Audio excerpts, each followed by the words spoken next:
I just wanted to go over a little tech tip on how to set the blade tension on the Grave Digger broadheads. These kick-out blades will come to you set, pre-packaged, but from shipping and movement and in the stores and all that, they could work their way loose. So I just want to show you how to set them. Right now, this broadhead's set a little snug. I have to grab it and pull it open pretty good. Probably a little more snug than you may get it, but you want to be able to feel that pull, but know that it's solid. You don't want to be able to grab I have a lot of people that want to open it like this, and if you do this and you're pushing on it hard enough, you're going to cut your fingers as snug as it should be. So what I'll do is I'll just take this, I'll open it up. These blades will be loose. We'll just close them, hold them into place, screw this down till it's snug, and then back it off a little bit. And we can feel that feels pretty good.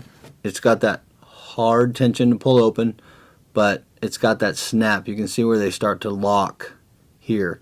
You can see, and so I'll just push that closed and I'll feel that solid snap. Let me show you a piece of paper that we have written down on our back of our packaging, and it shows you basically this is just a regular piece of printer paper, and we fold it in half. You're going to take this and you're going to slide it over this blade at the same angle the blade's coming out, and you're going to pull it open. Okay, you're not pulling down on it, you're going to pull it open. So that shows you, without cutting the piece of paper, how much force it takes to actually open these, even though they feel real snug.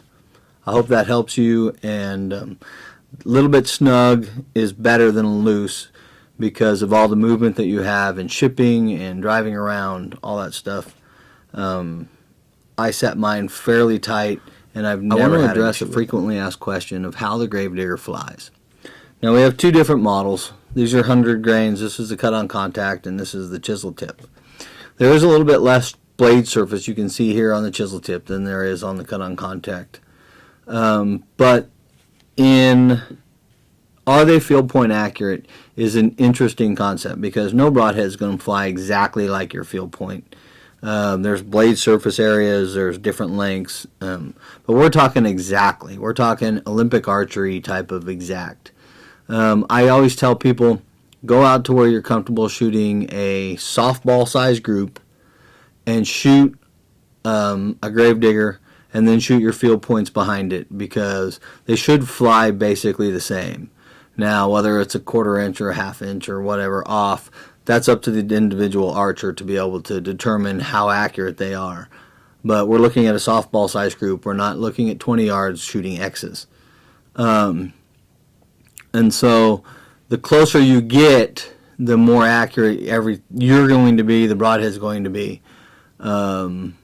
I can't shoot two broadheads at the same target out to 30 yards or out to 40 yards, because I tend to shave vanes, and that's an issue. So that's more accurate than I can shoot. I can't outshoot this broadhead. One of the things in long range, after 80 yards, the broadhead will start to drop comparative to your field point, just simply because of drag. The other issue that we always run into is front of center. Does front of center matter?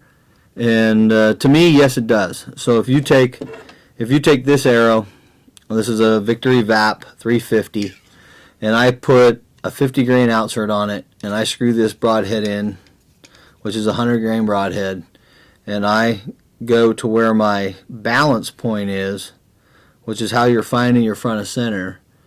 We can basically take your front of center and divide it by what the equal part of this arrow is tip to tip.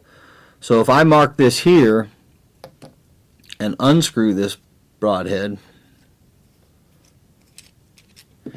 take our 125 grain broadhead and screw it on,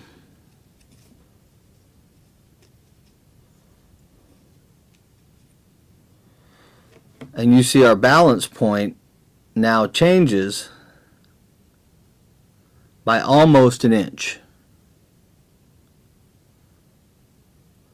So adding 25 grains to the front of your arrow is going to give you better long range shooting, because it's going to carry the front of your arrow more.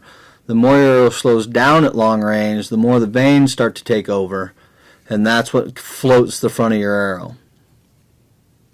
So I hope that helps, and that way you can help tune your arrow a little bit more. Front of center is good. We want to keep it around 13 to 15%. You don't want to go too much over that for long range shooting, and you don't want to be under 7% at all. So I hope that helps. Thank you very much.